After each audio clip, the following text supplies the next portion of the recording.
Hello and welcome to the MSU Wealth Management Association podcast. This summer we are excited to bring back some of our favorite episodes every Monday. We hope you are having an amazing summer and expect new interviews for our next season, Season 9, in September as the school year begins. Thank you for listening and enjoy. Hello, everybody. Justin Halverson here. Got another fantastic episode of the WMA podcast for you.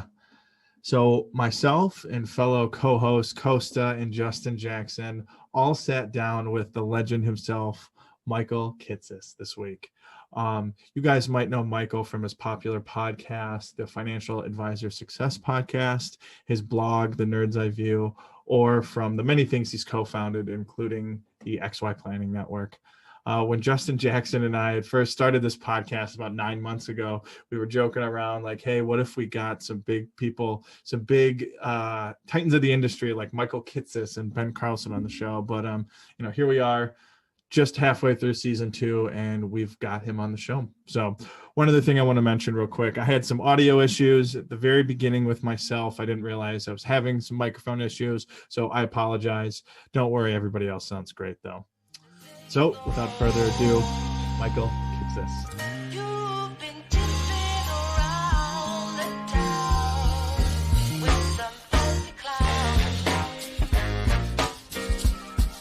Welcome, everybody, to the MSU WMA podcast. We've got a very special guest here today. We're here with the legend himself, Michael Kitces. Michael, thank you so much for being here. My pleasure, Justin. Appreciate the opportunity to come and join you. We're so excited to have you. When we started this podcast, the random idea was, what if we got Michael Kitces on, and look where we are today. We're so excited about that. So what I want to start off, just a little bit of your background. Doing my homework here, I know that you went into a deep dive on your own podcast, episode 200 of the Financial Advisor Success Podcast. But for anybody who hasn't heard that, we're going to for sure leave it in the show notes. But can you give us just a brief intro? Where'd you start and where are you today? Yeah, you started straight out of college. Myself, I'm like, I guess a lot of people listening to the podcast here, when I came out of school 20 plus years ago, there were almost no financial planning programs. So I didn't come out of financial planning. I was a psychology major, theater minor, pre-med student. And the only thing I figured out by graduation was that I did not want to do psychology, theater, or medicine. So, graduated from college, no clue what I wanted to do. Got a pitch from a major life insurance company to come be a financial advisor with them. That sounded neat. Like, finance money stuff was sort of interesting, supposed to have great opportunity. This sounds awesome. Off we went. And so literally, I graduated Memorial Day weekend. Graduation was Saturday. I packed up everything I owned on Sunday. I drove home on Memorial Day Monday. And first thing Tuesday morning, I reported for work in the financial services industry. And so I have been advisor, straight out of college from first business day after graduation. The challenge for me, it took probably about 3 or 4 months for me to figure out that I had not actually taken a financial advisor job. I had taken a life insurance sales job, and I was not a particularly good salesperson. I was a terrible prospector. This was still the days of cold calling. Like literally, I had a cubicle and a phone book and a phone, and that was the gig.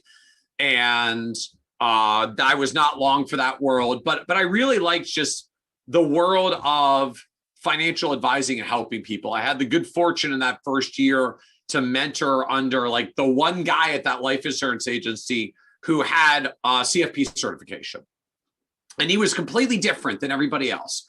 Everybody else, just the product of the day was variable universal life, and everybody went out and sold variable universal life. And there was this one guy, his name was David, and David's approach was different.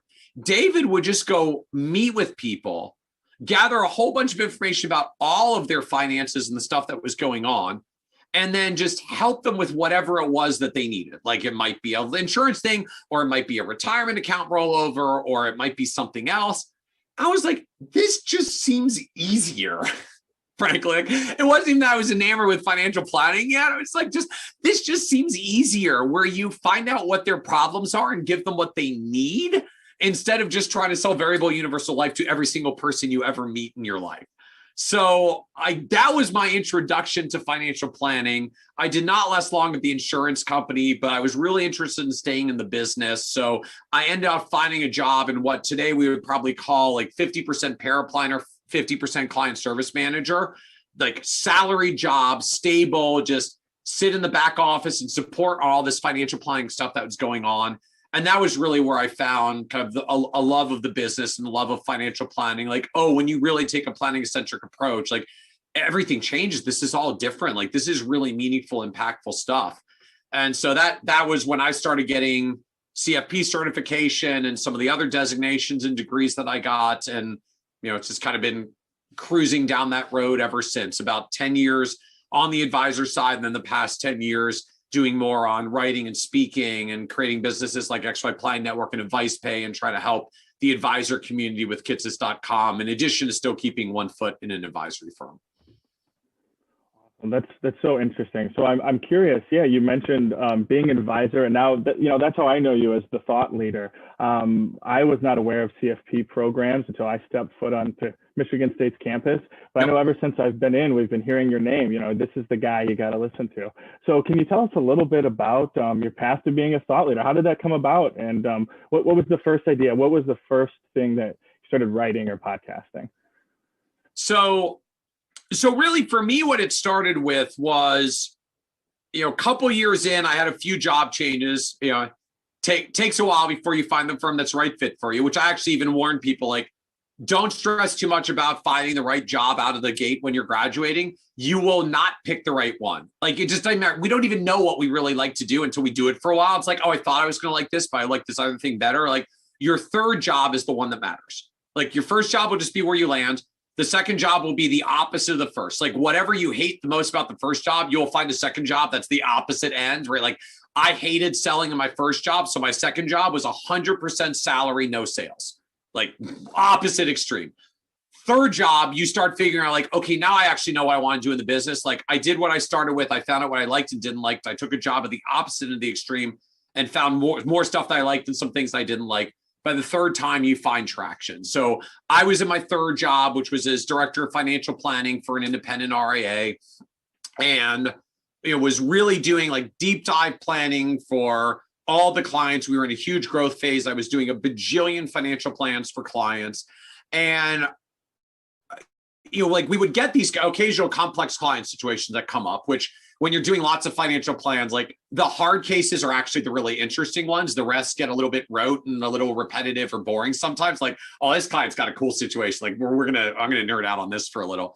So we would get these occasional complex client situations. I would go deep and nerd out on them. At the end, it's like, okay, I spent an awfully long time on that to help one client. Like, totally glad with the client that I helped. Like, I feel like this would be helpful to some other people as well.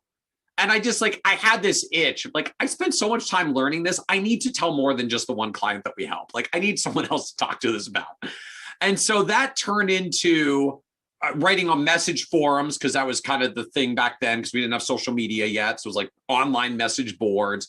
And then that turned into writing for some articles for trade publications. And then that turned into sending my articles into the Journal of Financial Planning. And then that turned into speaking for some like chapters of the Financial Planning Association, like my local study group, my local chapter. And it really just built very incrementally over time. But it really started with nothing more than, look, I just nerded out on this cool thing for a client, and I just really would like to share it with someone else. Like, that was way too much time for this to die after like one client. I need to tell more people. And it was really just the compounding of that over time was writing, speaking, launching Kitces.com, launching the Nerd's Eye View blog, building a speaking business, launching the podcast, all the other things that really, in some ways, my whole blog and platform is still really just a grandiose version of, I'm just a nerd who likes to nerd out and learn things. And when I learn them, I like sharing it with others. And so as long as I'm still learning, there's things to share, which means I still have, literally like a list of 300 plus topics to write about for the next blog post, even though I've been doing this for 12 years. Like, I'm still not running out of stuff. There's always more things to learn about. Absolutely. That's so hilarious that you kind of started that just on like working on that one financial plan. And you're like, oh, I can share this with everybody else, and maybe that helps other advisors and yeah, like no one else should have to go through the amount of research I just went out through to figure out this like weird AMT thing for a client, because AMT was a big thing at the time. Or just like someone else should have to suffer through the amount of research I just did. Like I can tell someone else and save their journey at least. Yeah, I'm sure you saved a lot of people a lot of time throughout the year. So I want to kind of switch gear or go back a little bit and talk about when you were first kind of coming out of college, and get your opinion on what students should be focusing on now coming out and trying to get into the industry. Does that mean focusing on designations like the CFP, or sort of going the broker-dealer route, RIA route? Kind of get your opinion on that. So there are a few things that I would encourage students as you're coming on, kind of where to focus and where not to focus. The thing that matters most as you're getting going in your career at financial planning is just getting experience in the industry and doing it. And, this isn't about a pay your dues sort of thing, which I know like a lot of us roll our eyes at. I rolled my eyes at when I was getting going with my career. Like, it's not about a pay your dues sort of thing. It's just, this is such a large, multifaceted industry, and there's so many different ways you can do this. You put 100 advisors in the room, you will get 100 different ways of doing business.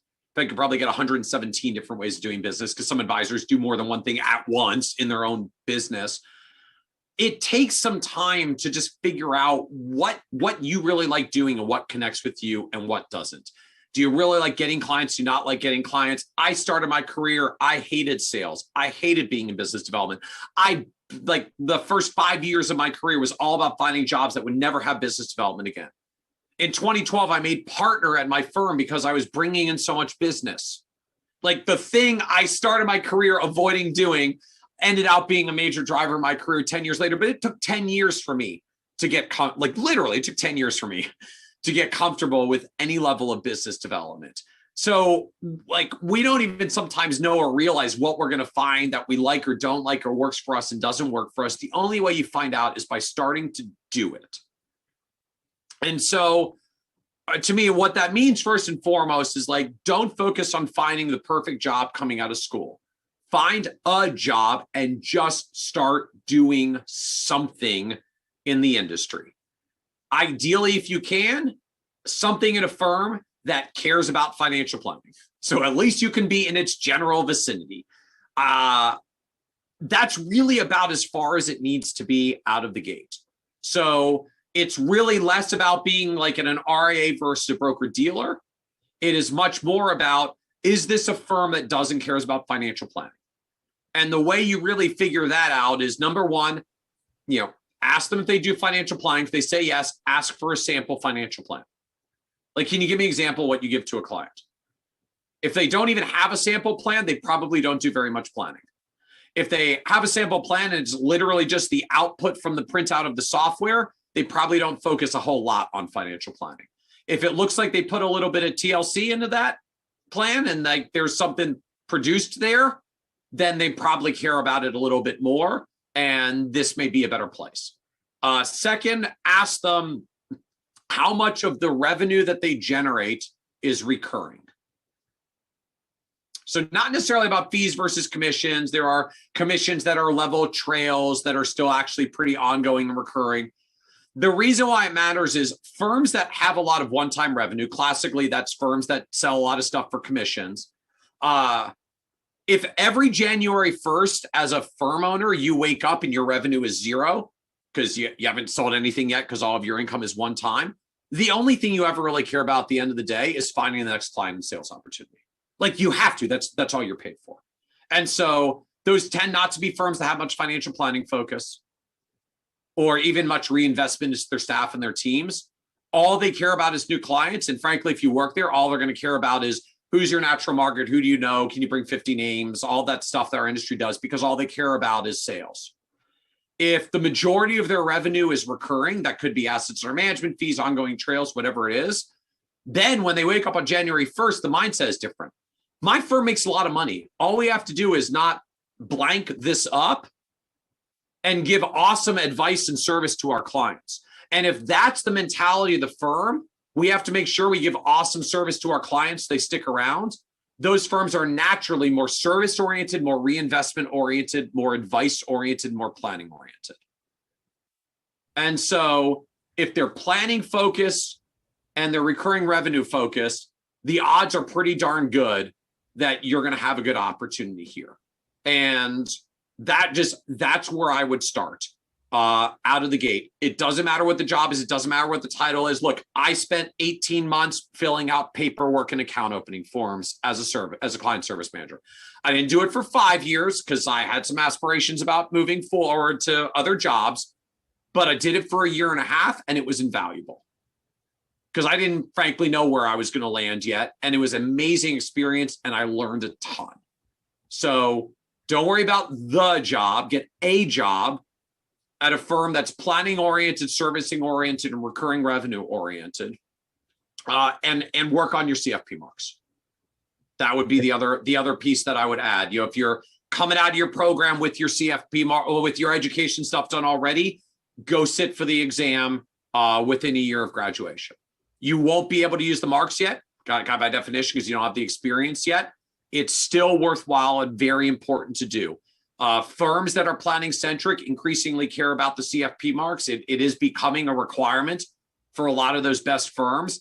And the biggest fear that the biggest concern that a firm has when they're thinking about hiring you is not whether you have the marks. It's particularly if you're younger and newer to the business. We know you don't have the marks. You literally haven't been working long enough yet to have the experience to have the marks. What as a hiring manager, and we have a business called New Planner Recruiting that works with firms to hire people coming into these jobs. I can tell you the number one fear that a firm owner has is, Costa, like, you seem really nice. I enjoyed interviewing with you. I enjoyed working with you. You seem like a sharp guy. You come and work with us for 3 years, and it turns out you can't get through the exam. And I'm like, well, crap. You don't have a future at our firm now. And a firm are like, no offense, I feel like I just wasted 3 years trying to develop you and bring you up, only to find out that you can't pass the CFP exam. So if you can come to me and say, Michael, did the education, pass my CFP exam, the only thing between these and the marks is the experience that I'm going to get working at your firm, like, cool, man, let's get going. Right? You have taken the risk off the table for me as the firm owner that wants to hire you. And that's a big deal. So even if you won't be able to use the marks yet because you don't have the experience, doesn't matter. Getting the exam done and passing it is a big deal for your hiring and job opportunities, even before you'll be able to use the marks. It really does matter to the firms that you want to work at the most, which are the ones they're planning oriented and CFP oriented. Right. So it's just about jumping kind of headfirst into the industry, figuring out what you like, what you don't like, and then, as you said, working on that CFP basically ASAP, right? Yeah. You build your foundation for it, assuming you're going to find out in the future which part you really like and what kind of planning work you really like doing. Right. Because even when we think we know what it is, like, cool, go try it, but you don't have to put 100% on your bet into that, because you may find there's another part of the industry or another angle to doing financial planning or financial advising that you like better. Like, I started out a sales job, hated it, went non-sales. 10 years later, I'm in a business development role. I know advisors that started out in planning, turns out they like the back office work more than the client-facing work. I know people who went into client-facing work, like, you know what, I actually like scaling a business and developing a team more than actually working with the clients. Like, sometimes you just don't even know, but you don't have to figure all that stuff out up front. Just get in there and start doing it at a place that gives a good foundation and has the right values and the right focus. And you'll find over time where you want to go and what you want to do. And maybe it's at that firm and maybe it's at another firm. That's okay. So my second question that I want to ask before I pass it off to the other Justin in the Zoom meeting is about sort of the future of the business. So you touched a little bit about, the industry is very multifaceted. A lot of firms do a lot of different things.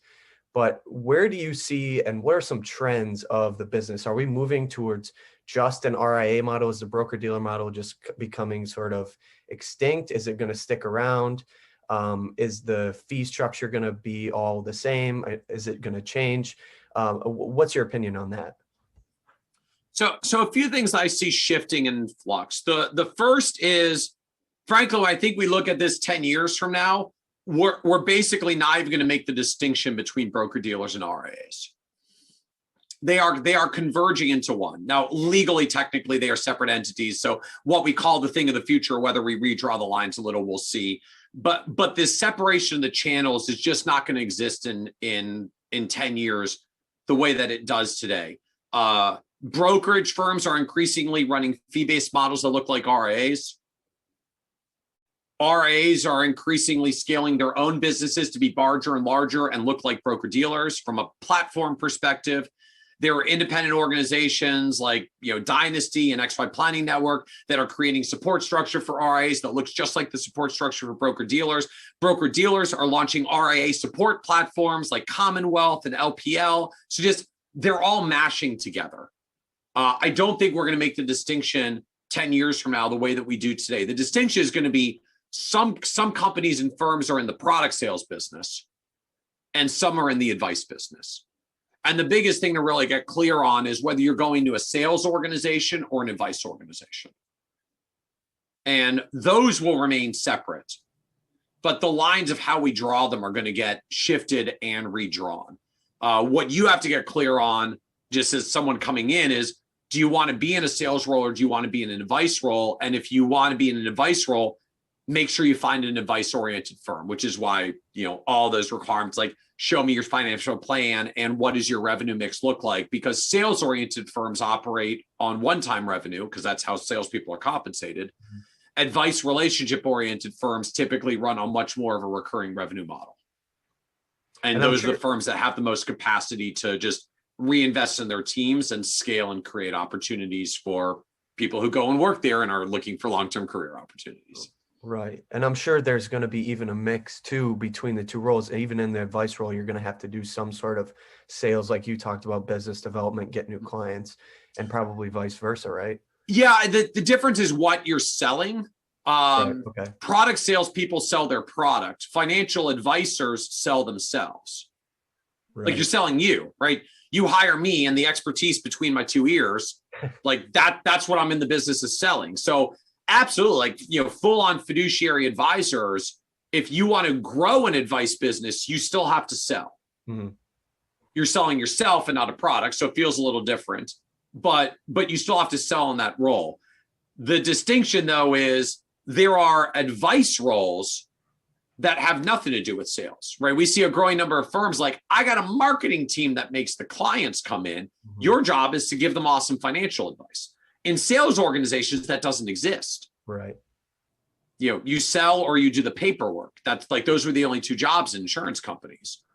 Advice-oriented firms actually have people who are in advice support roles and relationship management roles that have nothing to do with sales and business development. Whether you're selling products or selling yourself, they're just advice roles.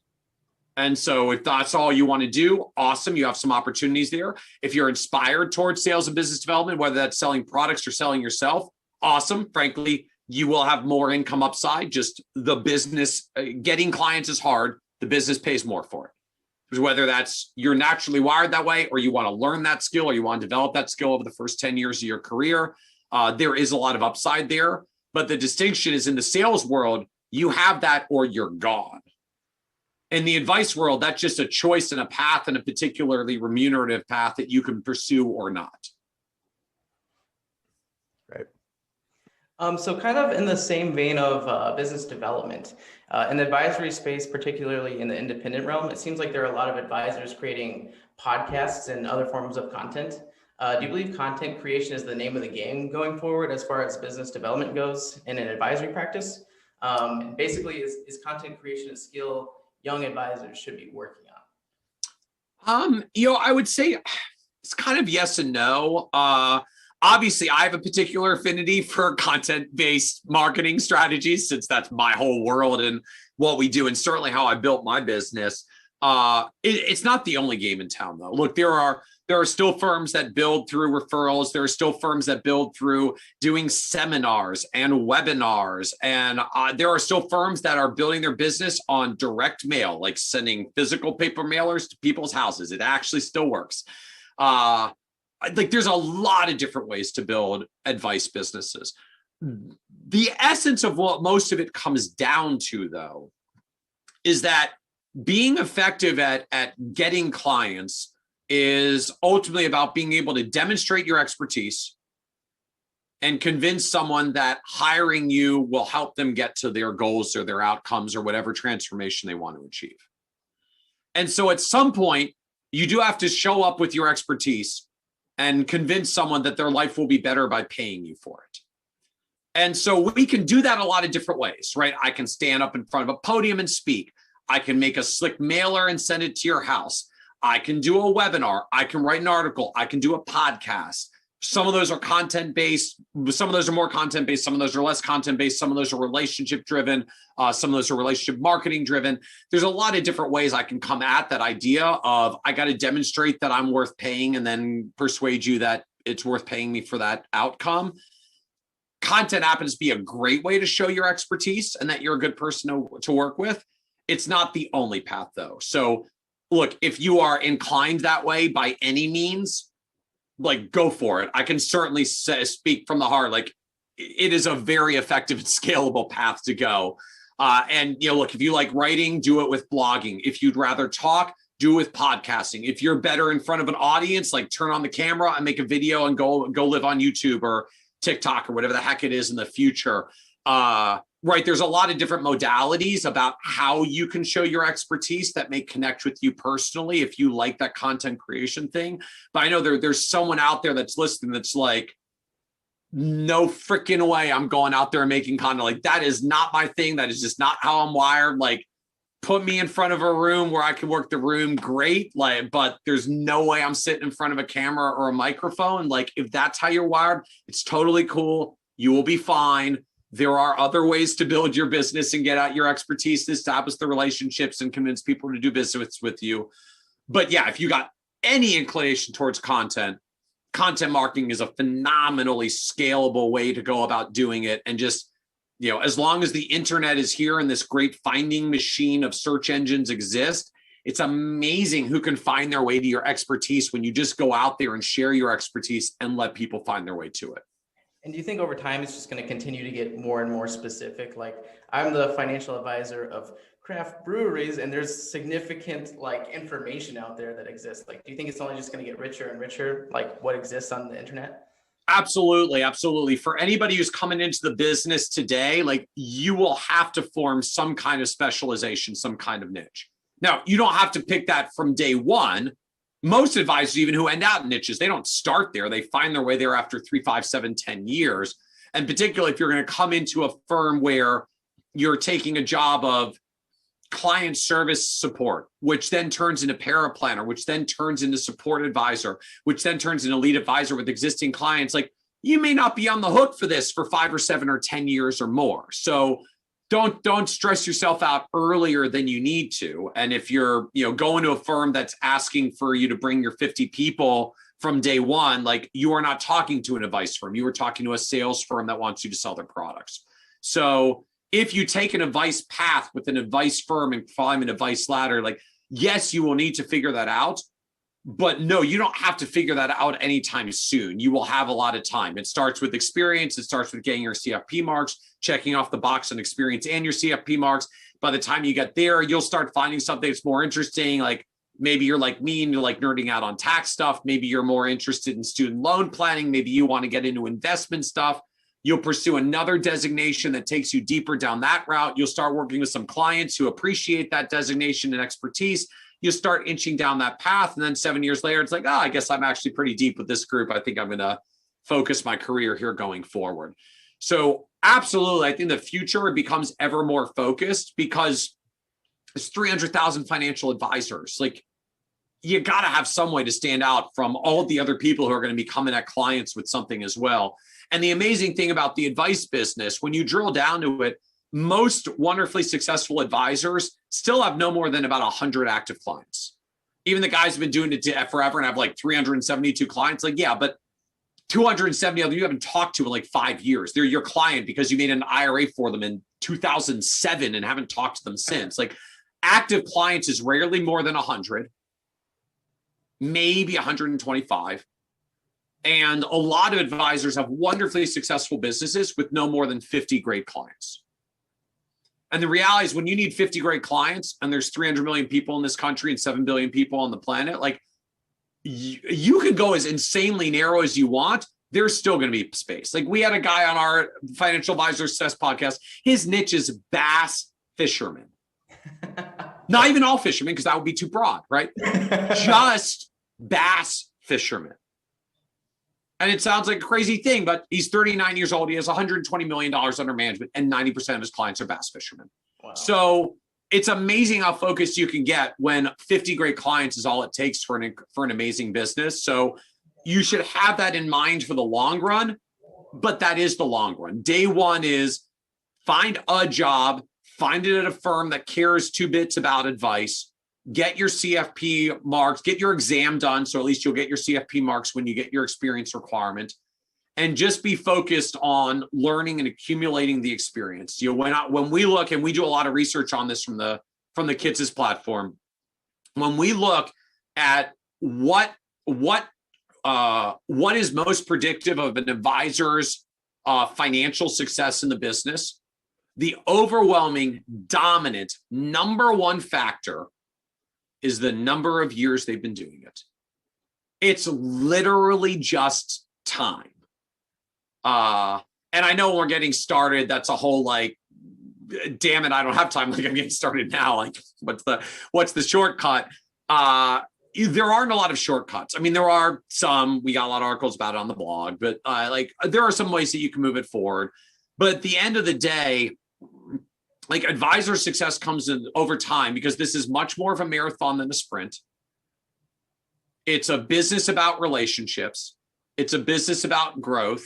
It takes time for us to grow. It takes time for us to get relationships. You know, one of the biggest client prospect opportunities I ever had was a guy I went to college with 20 years ago. And it turns out over the past 20 years, I went the financial advising route.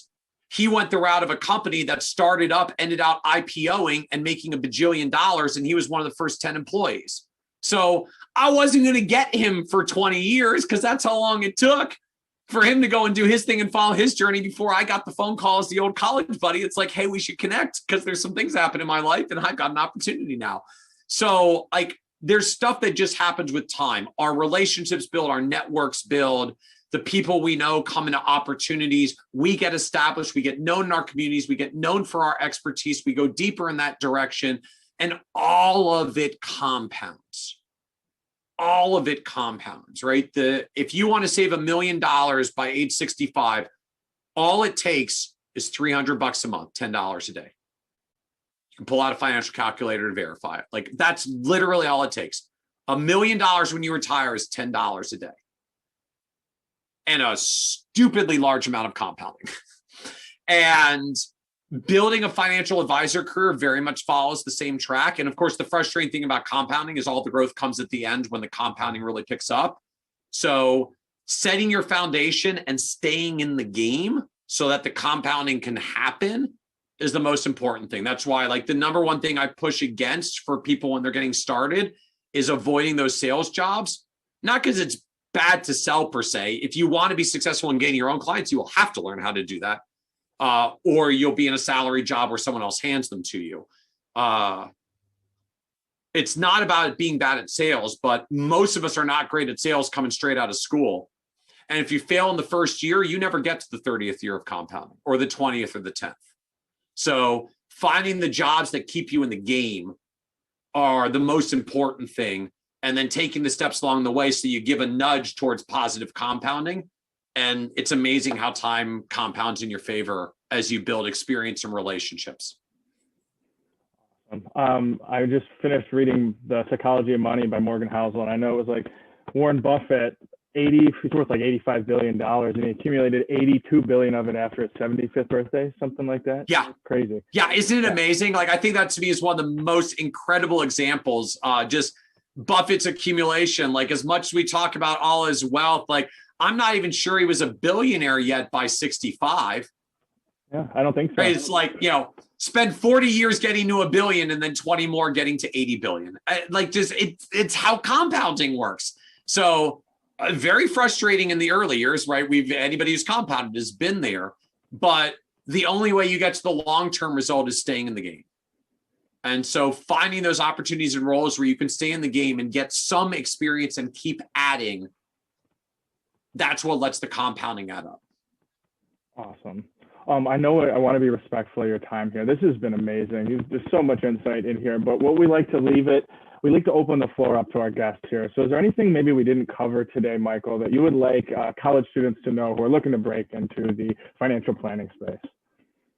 I think I'll just say at a high level, like it's an amazing opportunity. It's an amazing business. I know there's a bunch of media out there of like fee compression and robots are coming and all this stuff. It's just not accurate. Tech companies say tech is the future because they're in the tech business. When you look at how this is actually playing out, like it just doesn't happen that way. And to me, like the quintessential example of this. So if you dial the clock back 40 years ago, actually it's almost 50 years ago now, in the 1970s, we first introduced the ATM, which for those who aren't familiar, like it's literally short for automated teller machine. Like it was a robo teller so that you wouldn't need tellers at the bank anymore. And the fear at the time was robo tellers were going to obliterate teller jobs for the very obvious reason that we literally made a robot teller to replace the tellers. Then if you actually look at the jobs for bank tellers over the past 40 years, it didn't go down for 40 years. There were 400,000 bank teller jobs in the 1970s, and almost 40 years later, still 400,000 bank teller jobs on the top of the fact that we made almost 1 million ATMs. And so it's not that the robots didn't come, it's that the humans didn't go away. And what actually ended up happening was that, look, if you were a bank in the 1970s, it was very expensive to open up a bank branch because you need a lot of people just to man the bank. When ATMs came along, suddenly instead of needing like 5 people to staff a bank, you could have 2 people and 2 ATMs, which made it economical to open up bank branches in cities and towns that had never had a local bank before. And so the number of tellers in each bank really did go down exactly as predicted.